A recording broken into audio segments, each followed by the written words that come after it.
Hello student, आज हम NCERT exercise का चैप्टर नंबर 3 जिसका नाम है मैट्रिसेस, इसे हिंदी में आव्यूह भी कहते हैं, को पढ़ते हैं।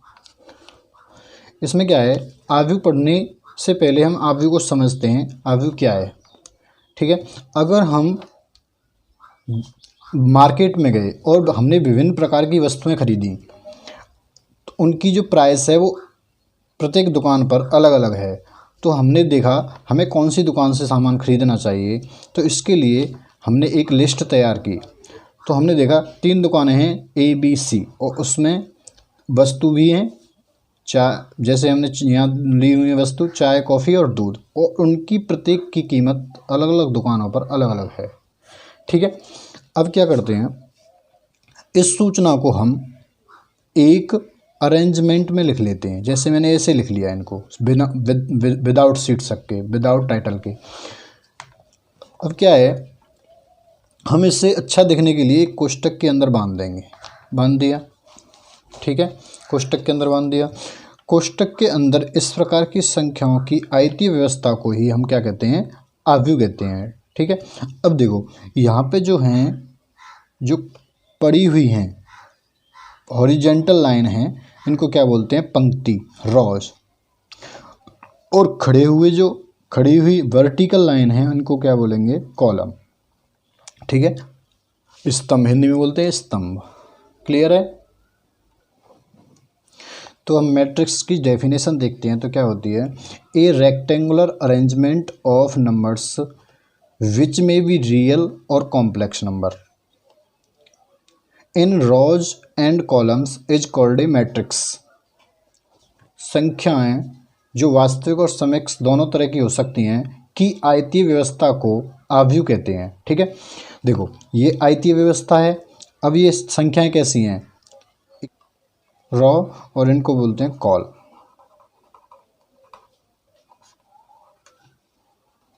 क्लियर है यहाँ तक। ये इसमें 3 कॉलम हैं और 3 ही पंक्तियाँ। क्लियर है। तो कुछ पॉइंट्स हैं इसके।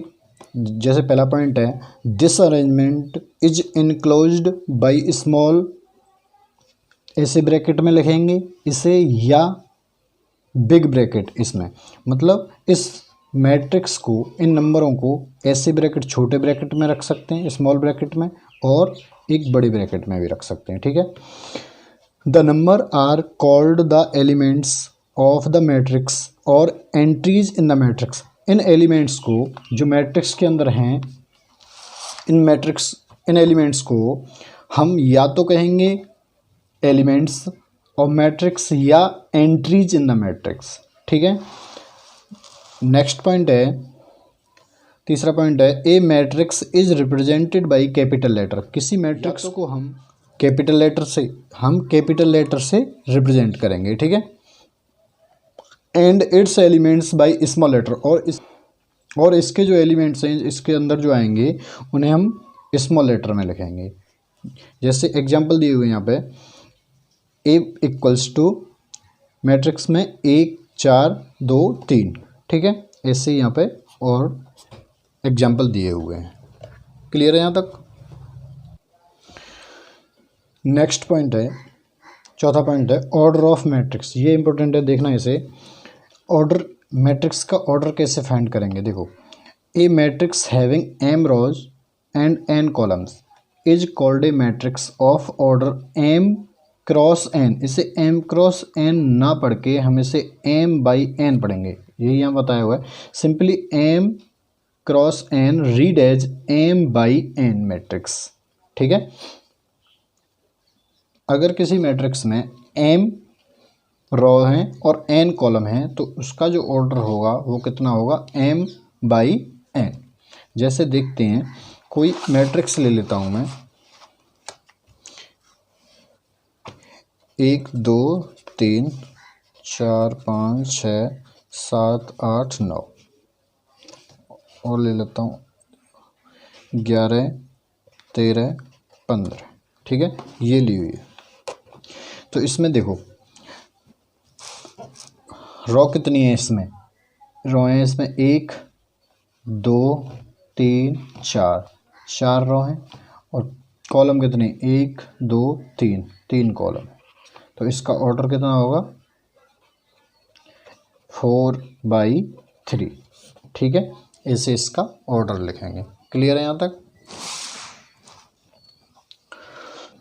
पांचवा पॉइंट है, a matrix of order m/n is usually written in the following manner.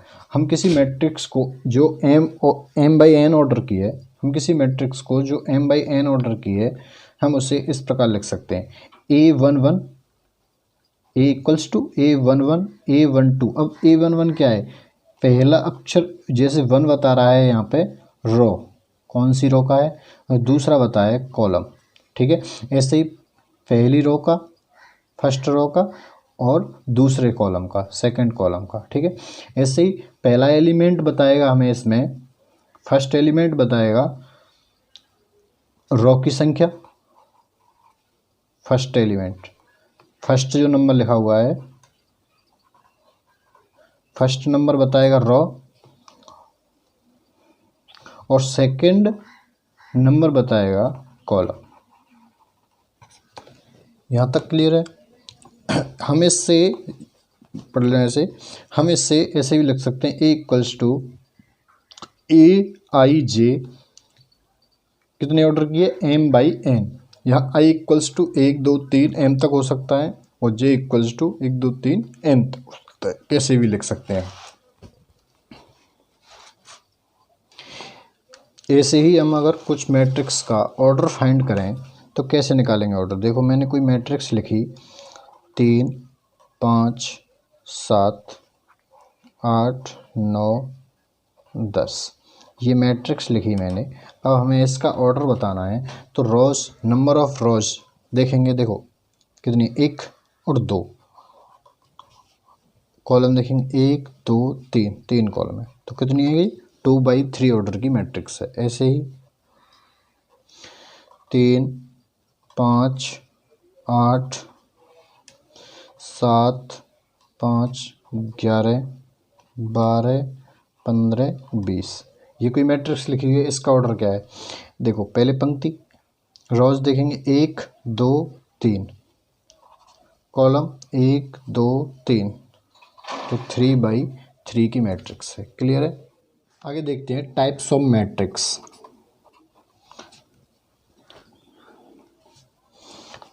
First है कॉलम मैट्रिक्स।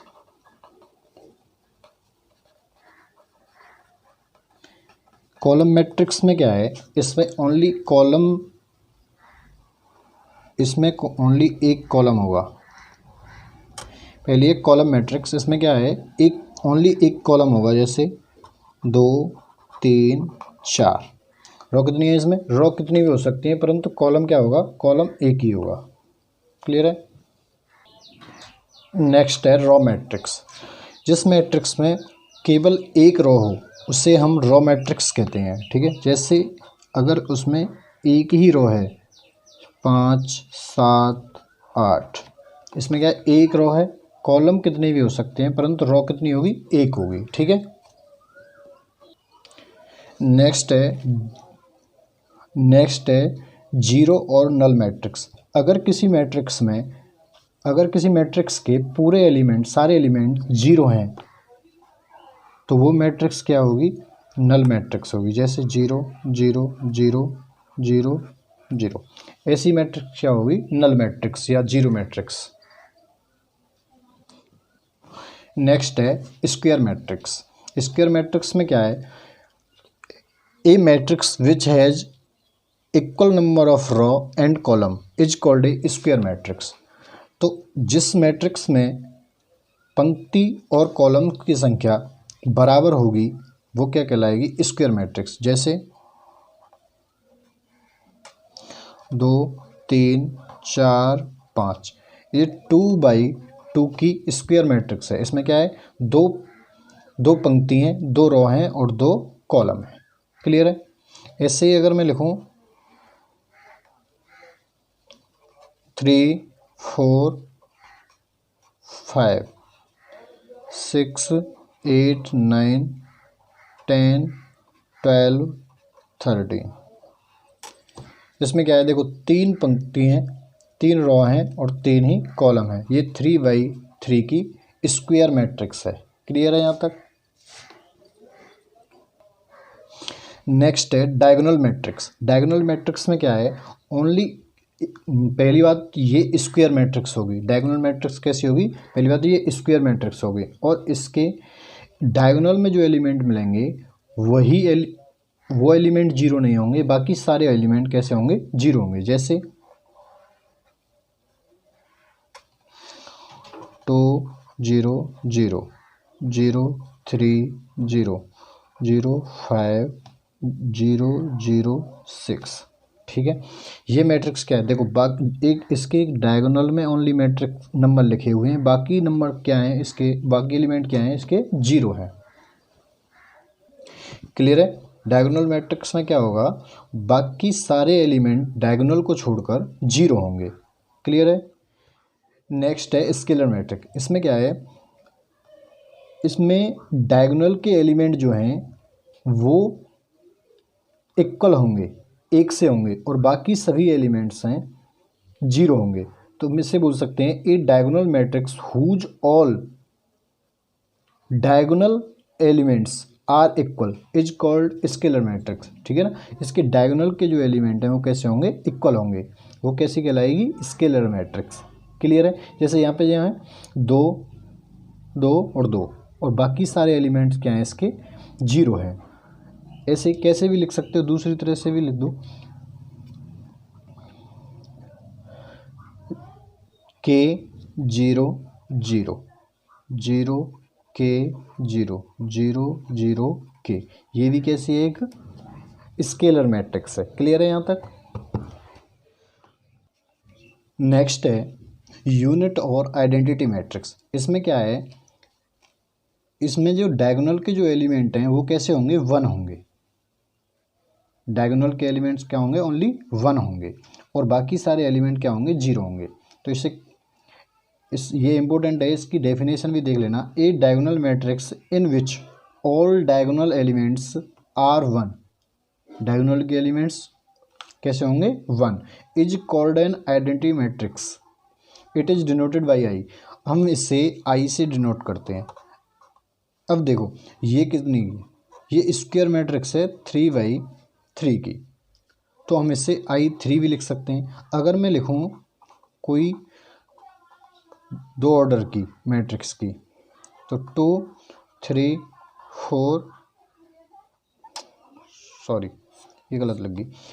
अगर कोई हम I2 लिखूं तो I2 कैसे लिखेंगे, 1 0 0 1, ऐसे करके लिखेंगे। ठीक है ना, 3 ऑर्डर की लिखनी है तो ऐसे लिखेंगे, 2 ऑर्डर की लिखनी है तो ऐसे लिखेंगे। हम ऐसे भी डिनोट करते हैं।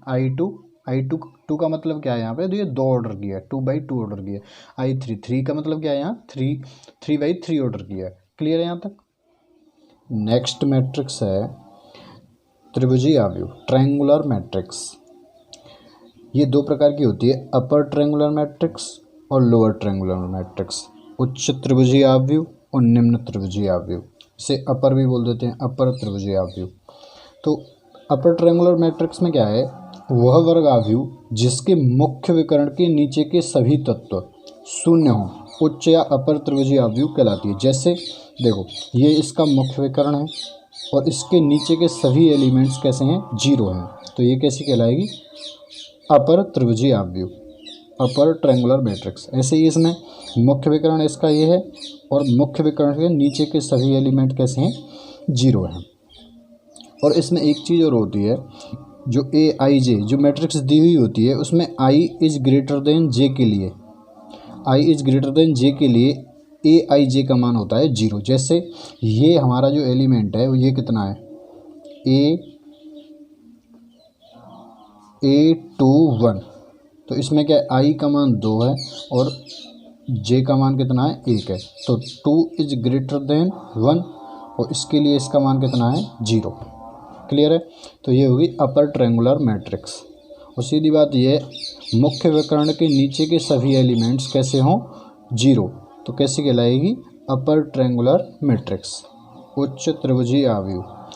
लोअर ट्रायंगुलर मैट्रिक्स में क्या है, वह वर्ग आव्यूह जिसके मुख्य विकर्ण के ऊपर के सभी तत्व शून्य हो निम्न त्रिभुजीय आव्यूह कहलाती है। जैसे मुख्य विकर्ण इसका ये है और इसके ऊपर के सभी एलिमेंट कैसे हैं, जीरो है। ऐसे ही इसमें मुख्य विकर्ण इसका ये है, ऊपर के सभी एलिमेंट कैसे हैं, जीरो है। क्लियर है।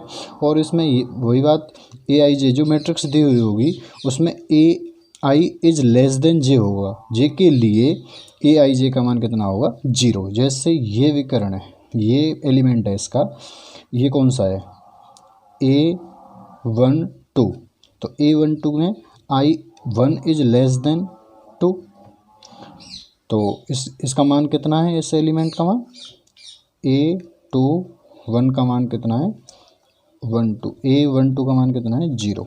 ठीक है, क्लियर है। लोअर ट्रायंगुलर मैट्रिक्स और अपर ट्रायंगुलर मैट्रिक्स।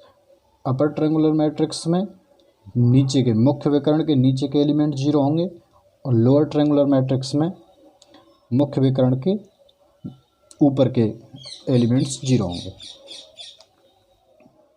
नेक्स्ट है सब मैट्रिक्स। सब मैट्रिक्स में क्या है, अगर हम किसी मैट्रिक्स की कुछ पंक्तियों या कॉलम को, कुछ रोज या कॉलम को हटा दें या डिलीट कर दें, जो मैट्रिक्स बचेगी वो कहलाएगी सब मैट्रिक्स। जैसे कोई मैट्रिक्स दी हुई है 1 3 5 5 4 3 8 9 7, अगर मैं इस कॉलम को और इस रो को हटा दूं तो कितना बचेगा, देखना 3 5 4 3, तो ये क्या कहलाएगी, ये कहलाएगी सब मैट्रिक्स। क्लियर है, ठीक है। सब मैट्रिक्स में क्या है, अगर हम किसी मैट्रिक्स की कुछ रोज या कॉलम को हटा दें, डिलीट कर दें, तो जो मैट्रिक्स बचेगी वो क्या कहलाएगी, सब मैट्रिक्स। नेक्स्ट है आव्यूहों की समानता, इक्वलिटी ऑफ मैट्रिक्स। दो आव्यूह A equals to A I J M by N, एक आव्यूह एम बाई एन की ए आई जे, दूसरी है तथा B equals to B I J R by P, समान होंगे यदि, पहला पॉइंट है इसका, दोनों आव्यूहों में पंक्तियों की संख्या समान हो। अगर दोनों आव्यूहों में पंक्तियों की संख्या समान हो, इसका मतलब है m बराबर n होना चाहिए, इसमें पंक्तियों की संख्या बराबर है। सेकंड क्या है, दोनों आव्यूहों में स्तंभों की संख्या समान हो, अर्थात n इक्वल्स टू पी।